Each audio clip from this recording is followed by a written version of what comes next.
Kasi, pag binalik mo to, ang elbow niya makikita mga.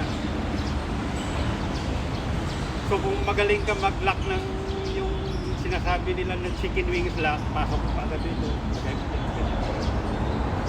Chicken wings. Chicken wings. So pag tinaas mo, ito yung pang military na technique, kinakailangan dalawang daliri, gaganyan mo naman yan. Papasok mo dito. So lalo na kung hawak mo pa yan na nakaganyan. Ito yung bakit.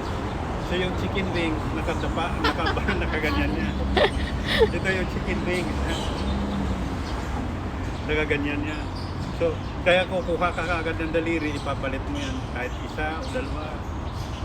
Para makukontrol mo siya. So, pag hinawakan mo yan, para hindi ka mahirapan, i-grab mo to yung kamay mo na isa rito. Yun yung masakit. Tinan mo pag i-grab ko. Hold up.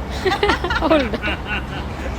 Diba? Pag i-grab ko yung kamay ko, yung ididikit mo, pakiramdam mo yan. Para may magnet.